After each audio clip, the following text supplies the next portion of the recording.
All right, number 9, we want to simplify the complex fraction. It says by using method 2. All right, so we have 1 in the numerator plus a fraction 3/4, all in the numerator. All of this is divided by -1 plus 1/8. All right, so normally when you want to add fractions, you got to get a common denominator. You have to do that in the top and then the bottom, simplify, and then you can do keep, change, flip. However, this method 2 aims to focus on both the denominators and find the least common multiple.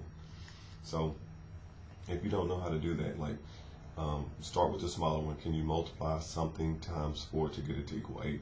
Yes, I can multiply that times 2. So I can make this one be equal to 8. So 8 will be my common denominator. Now, if you don't know how to do that, you got 2 random numbers. You can take both numbers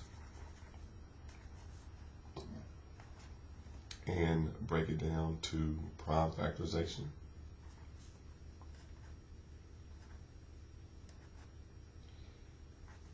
And then 4 is 2 times 2. All right, so once you get it into prime factorization, you want to make them equal. Okay, so this is 2 times 2 times 2, and this one is 2 times 2. Well, the only thing you need to do to make them equal is multiply this one by an additional 2. Okay, so then they'll both be the same, and that's equal to 8. So you can do that with any 2 numbers, and then find out what makes them equal. So 8 is our common denominator. We're going to multiply that common denominator times the numerator and the denominator. So it's going to multiply times the 1 and the 3/4. It's going to multiply times the -1 and here. So when I multiply 8 times 1, that gives me 8. Now over here, I'm doing 2 things. I'm multiplying the 8 times 3, but I'm also dividing by 4. I usually do the division first, but either way you do it, this is what it looks like. If I do 8 times 3, that gives me 24, and then 24 divided by 4 gives you 6.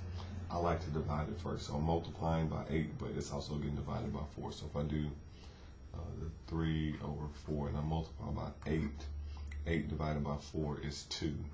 And then I'm looking at this as 2 times 3, and you still get 6. So when I do this, I'm going to do 8 divided by 4, that's 2, and then that remaining 2 multiplies times 3, so I have plus 6. So that fraction is completely gone.